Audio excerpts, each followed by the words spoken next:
your hand feature. Luke, will you lead us in the Pledge of Allegiance, please? I pledge allegiance to the flag of the United States of America and to the republic for which it stands, one nation, under God, indivisible, with liberty and justice for all. Robin, please call the roll. President Clavey? Yes. Secretary Suss? Yes. Treasurer Kellis? Present. Trustee Saylor? Here. Absent is Trustee Simpson, also President Chief Evans, and Attorney Winter. Thank you, Robin. Motion to approve the executive session minutes for December 15th, 2020. So moved. Do I have a second? Support. Any questions on those? All in favor? Any opposed? Motion to accept the regular minutes for January 19th, 2021. So moved. Do I have a second? Second. Any questions? All in favor? Any opposed? Motion for the executive session minutes for January 19th, 21. So moved. Second? Or a second? Second. All in favor? Aye. Any opposed? A motion for the accept the minutes for the special meeting on February 2nd, 2021. Second. All in favor? Aye. Any opposed? And final, last one, motion for the executive session minutes for February 2nd, 2021. So moved. Any questions? Second. All in favor? Aye. Any opposed? Remarks from the floor. If there's anyone on Zoom that would like to ask a question or have a comment, please use your wave your hand feature. Okay. Hi, everybody. Luke Allen. I'm the chair of the Fire Department Referendum Committee, and I'd like to invite the public to participate in a debate that is being held on the first Saturday of March at 10 a.m., hosted by the League of Women Voters. And it will be held on Zoom. And the first Saturday of March is what day? The 6th, sounds right? It is Yeah. the 6th. Yes, the 6th. Where will we be able to find information about how to connect to that? The League of Women Voters will be sharing the link to participate. So you'll have to look on their social media, and they are sharing that information with the newspapers as well. Will So they share that so that we can put it on our website and, all the participants? as soon as I receive something, I'll make sure the chief gets it. Oh, perfect. Anything else? Luke, is there anyone online?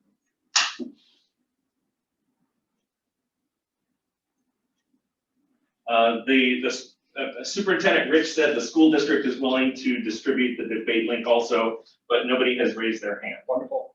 That would be great. Thank you. Floor, treasurer's report. Treasurer's report has been issued and everyone's had a chance to review it. I move we accept the treasurer's report as presented. Second. Any other questions concerning treasurer's report? All in favor? Aye. Aye. Any opposed? Thank you, Mr. President. So, as often I report on the Alliance training. Obviously, we're still under Alliance COVID precautions, so we're doing in-house training this month in preparation. In March, we're going to resume our regular multi-company training, but it will be with COVID restrictions. So that will be resuming, which is a good thing to get everyone out training together, which makes for better operations on the field. Unfortunately, it's been a very, very busy, on top of our regular calls for the month of January. As you know, I usually report on noteworthy calls, and we have unfortunately had a very busy month with respect to that. The first one on January 24th, Redshift, the 2800 28 West block of Childs, we had a structure fire. We were assisted by West Chicago, Wheaton, Warrenville, Carroll Stream, York Center, Roselle, Bloomingdale, Glenside, and Oak Brook, largely because it's on a hydro-near area, so it brought in a lot of extra assets. The one thing I would like to point out specifically, we don't unfortunately have a program yet in place, but we're working on that. But in terms of an award, with that said, however, I would like to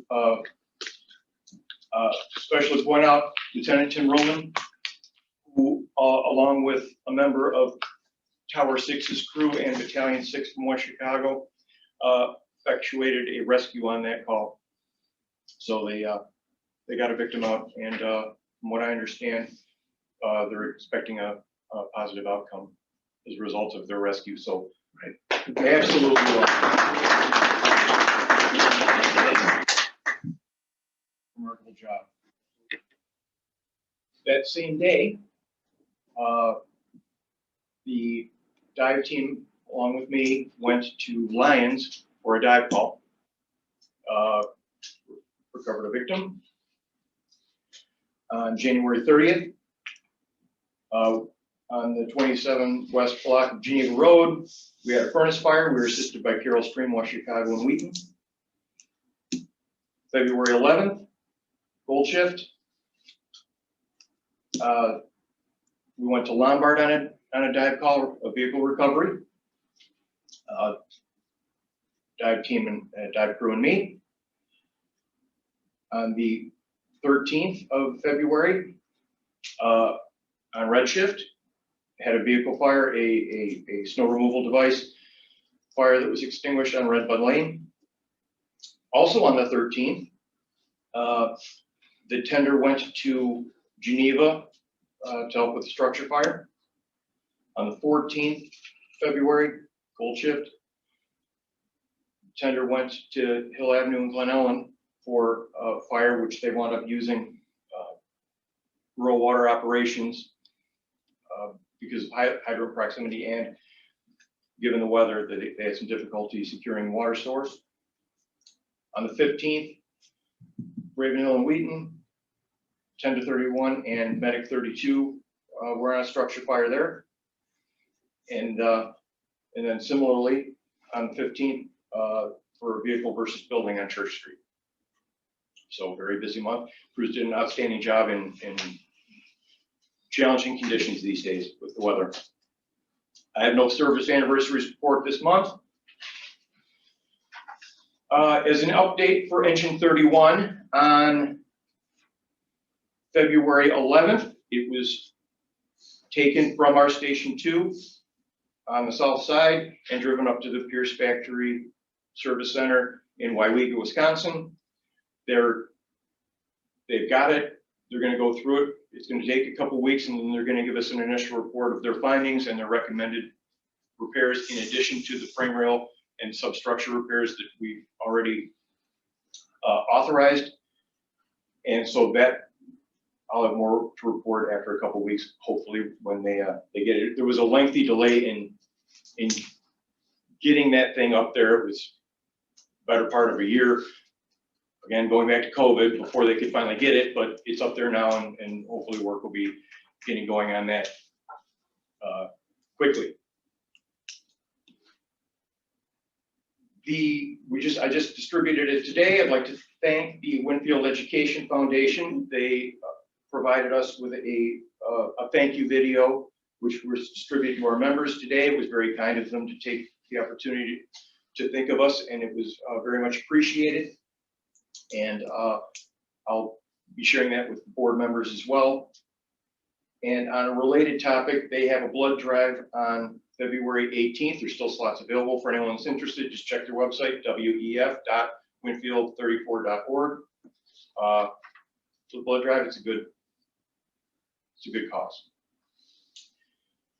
The last thing to point out is I received on January 20th, I received a phone call from a resident. The gentleman, very kind, very polite, but he was dissatisfied with ambulance fees. I advised him, I invited him to attend the meeting or to attend the meeting remotely via Zoom.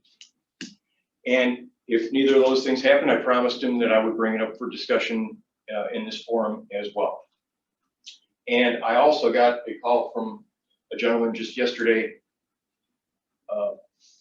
with the same concern. So I wanted to take a minute to explain, because this question has come up a couple times recently, how we arrive at that.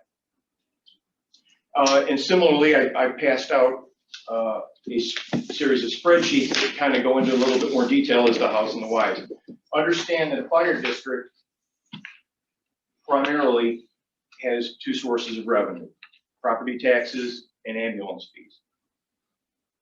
As we're aware, our tax rate is considerably lower than any of the other agencies in this area.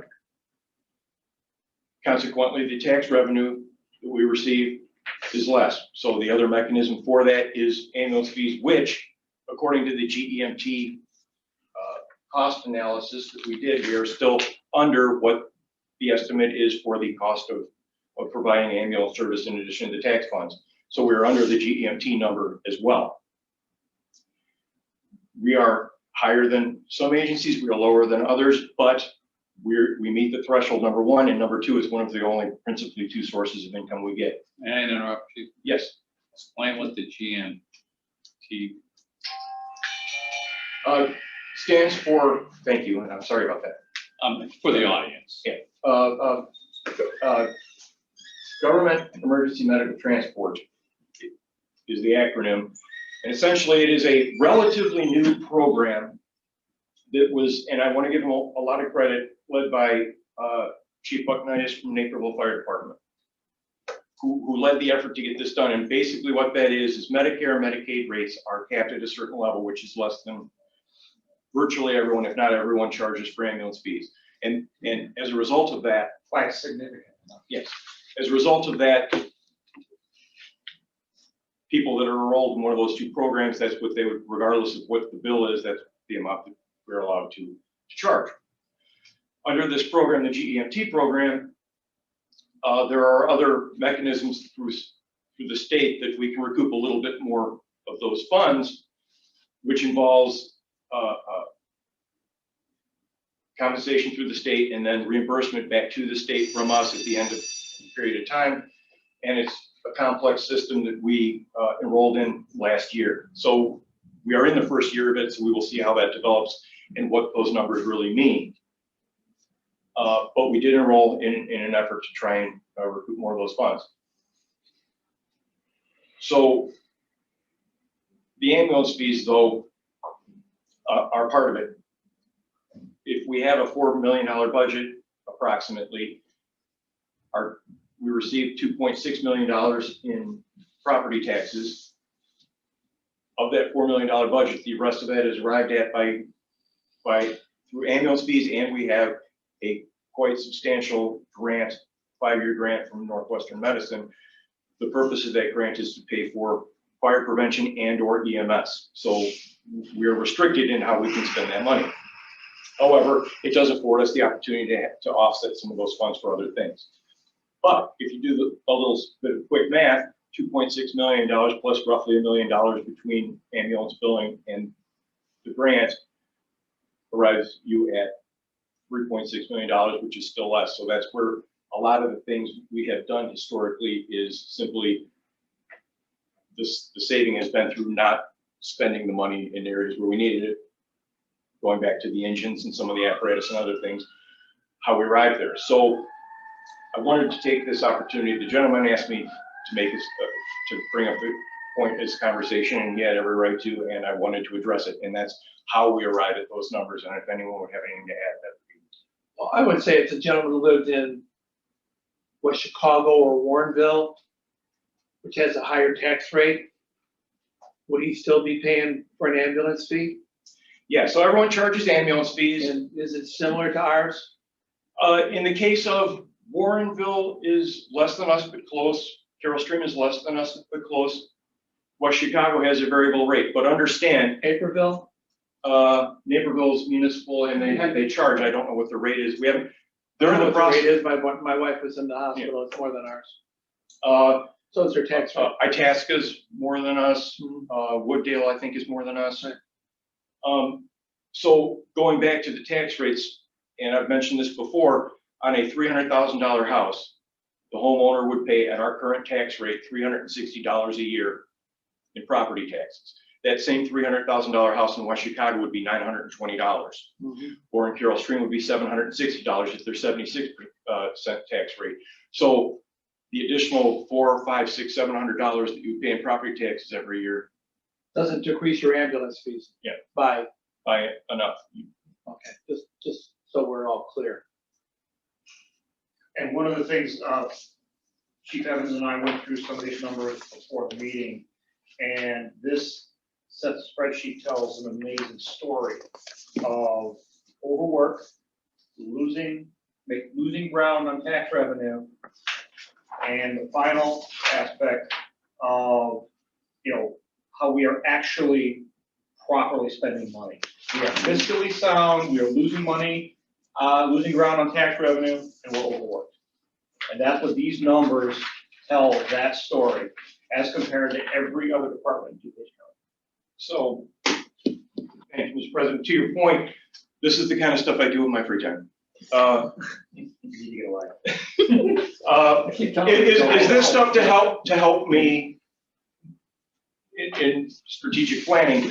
So the first sheet of the workbook is basically the number of incidents the agencies ran as reported by the dispatch center. And that's 25 DuPage County, DuCom, or formerly DuCom agencies. Looking at that, you can see that of those 25 agencies, Hinsdale, Lombard, Wheaton, and Bloomingdale are busier than us. That's it. Wow. Of note, places that we are busier in terms of calls per staffed company, which is what this is done on. Notable agencies that were busier than Addison, Itasca, Wooddale, Elmhurst, Oak Brook, and well, you can see for yourself, Downers Grove. Moving on to the second page, equalized assessed valuation, EAV, the amount of property value that is taxed. Over that same 6-year period of time, percentage increase in EAV from 2014 payable in 2015 to 2019 payable in 2020. We see the increase in EAV, the average. I extrapolated the fire districts because the municipal departments aren't applicable in this comparison. Using the fire districts, the average increase was just under 29%, and we're a full 3 percentage points under the average in terms of growth. Moving to the third sheet, tax rate for $100 of assessed valuation. Now understand, because of PTEL, the tax cap, unless an agency has gotten a referendum, you would have seen a decrease in their tax rate for all of us, including Winfield. Tax rate goes down as EAV increases as a direct result of PTEL. So you can see our rate along with everyone else's that has gone down, down, down. Now, that doesn't address necessarily if your house gets reassessed or whatever, but we're just talking about the tax rate itself. And then what that rate of increase has been, including those places that have gotten a referendum passed, was a negative 9% or a negative 9%. So a net decrease in tax rate percentage, and we're a full 2 points past that. So we're losing ground. Well, and one interesting point when you look at this is that the departments that have had the largest loss, look at their actual rate. And they're still 2, 3, 4 times ours. So yes, they lost that, but the rates are still. Yeah, again, the 6-year average rate is at 0.8, and our 6-year average rate is at 0.38. And then lastly, the extended amount for tax dollars collected as a result of the EAV and the rate. And then there's actual dollar difference, and as you can see from the column I, those agencies with bigger EAVs and higher rates are impacted less severely by PTEL because of an agency that makes $10 million, 2% is a couple $100,000 as opposed to an agency that makes $2 million, $40,000 bucks. So you continue to lose ground to inflation. So that's what that column I tells you, and then column J, the last one, tax dollars. If you'll look, we are the lowest by over $100 in terms of tax dollars per actual call, by over $100 over anyone, and the next closest is a little over $100 ahead of us, an agency that's half our size, and they're also in financial And we're $1,000 on the average less. Mhm. And this is all gonna be available on our website? You can't. Should be. And circling back to the residents that were upset about the ambulance fees, were they advised, I mean, I don't know if the ambulance fees were from an auto accident or from, being in the home, that there's, possibility of relief through insurance, that type of thing that covers that cost? One of the callers, as I understand it, was, the person who was transported was a Medicare patient, and it was explained to the caller that about the capped rates. So they wouldn't pay that rate anyway. But most of the hospitals don't go through, to my knowledge, and I could be, if I'm wrong, please correct me immediately. Most of the hospitals,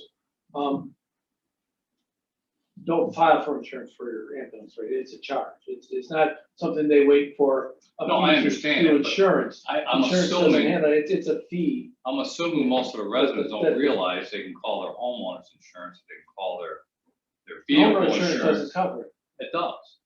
Didn't cover mine. Well, If it's an sometimes, ac- it if it's an depends on your accident, insurance. If it's an accident, your homeowner's insurance. Right, but if it's an incident, You have a heart attack. If you have a heart it doesn't attack. cover it. Or you have a medical issue, it doesn't cover But it. it's something that not Yeah, everybody right. realizes. Your car insurance would. Yeah. You have under your med pay, if you don't people have med pay. And that is the conclusion of my report, sir. Thank you. Thanks, Steve. Bernie? Just from executive session. Is there any old business anybody wishes to discuss? So a motion to accept the consent agenda. So moved. Second. Any questions? All in favor? Aye. Any opposed? I would like to point out, we did receive a very nice thank you letter from Ronald McDonald House for the efforts, chief of your team. Yeah, so to that point, a lot of our residents and citizens in general were very, very kind to us to drop off gifts for us to take to Ronald McDonald House. We will be posting, we have not posted yet some of the pictures because there was some paperwork that needed to happen, but I wanted to make sure to let everyone know that on a January 7th, presents were in fact dropped off, and the thank you letter, they were very moved by the donation of our community. So that's why I included the letter. Thanks, Steve. Thank you.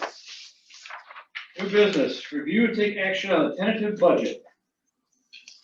You have Tentative budget in front of you. Steve, Chief, is there anything special you'd like to add to this? So COVID was an interesting year. There was a lot of things that were very much delayed. A lot of things that did happen, didn't happen. The turnout gear that we were purchasing, the delays in that, the delay in the fire engine I alluded to a minute ago. So it was kind of an odd year with respect to our budget marching out. In addition to that, and compliments to staff, mostly Robin and Tim, worked really hard. We got in excess of $700,000 in grant funds this year. Now, the thing about grant funding is this, You gotta spend money. and Yeah. it wasn't easy to spend the money because a lot of things were shut down because of COVID. And it's not something that we can expect to get every single year. There is the Northwestern Medicine grant that we have our agreement with, but some of the other federal and state grants that we got are not the kind of thing. There are 46,000 other fire protection agencies across the United States all competing for those same funds. So you don't get those every year, but we did work really hard and we got some. So with that, and rolling into next year for all of the obvious reasons, one of the big items in here is the purchase of a new fire apparatus, which we sorely need. And that will largely exhaust everything that we're bringing in. And we will be moving, and that's why it's there, but we will be moving $150,000 out of the vehicle replacement fund into our regular accounts to complete that in this tentative budget.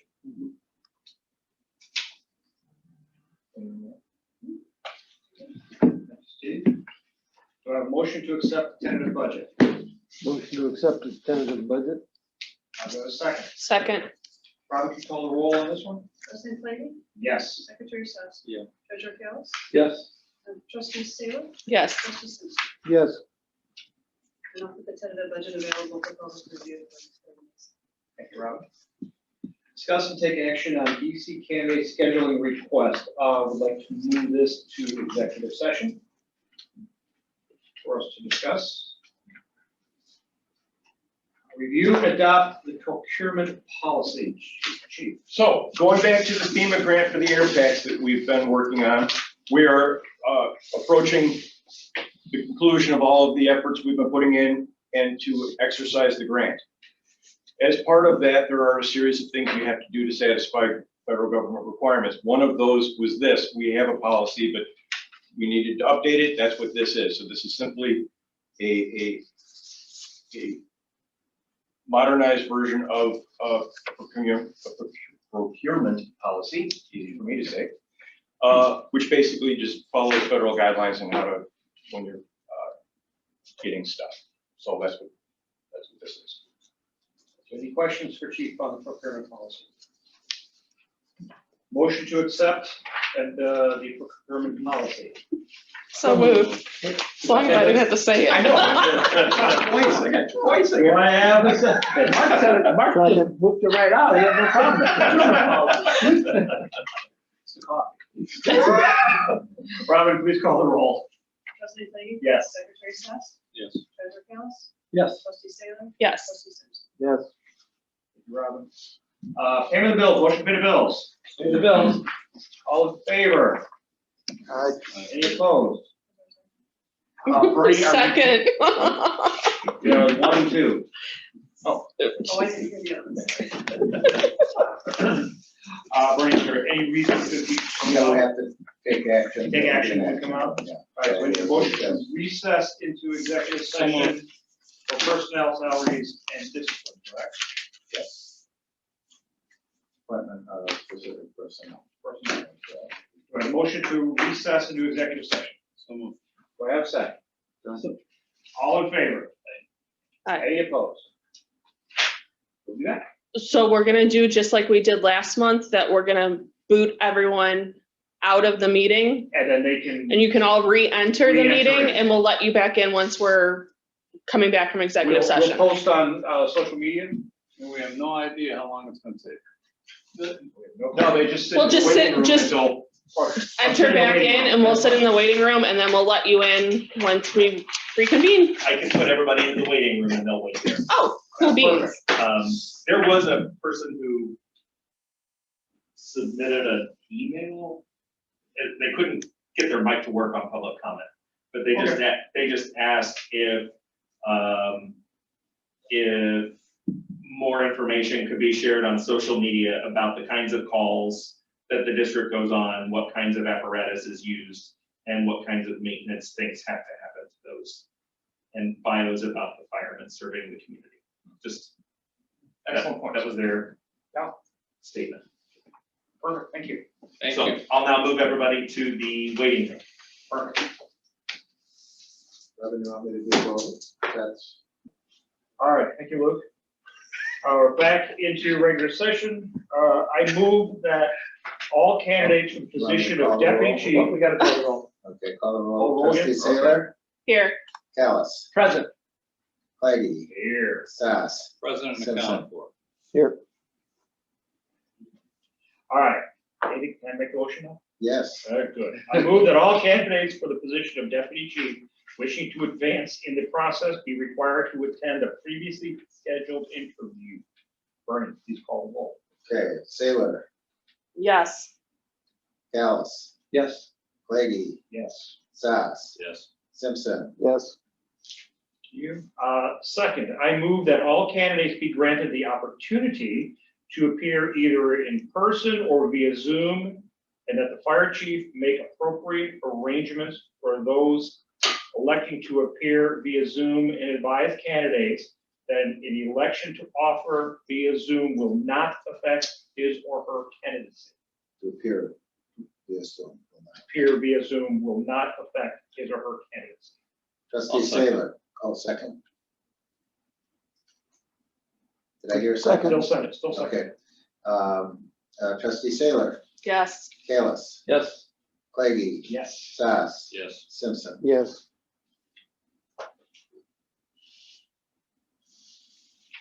Good, Motion to adjourn. thank Make a you, motion Bernie, to motion to adjourn. Second. Second? That was the Simpson guy with the muffle Second on. guy over there? Okay. All in favor? Aye. I oppose. Good night. Thank you, everyone, for waiting. Yep, thank Thank you. you all.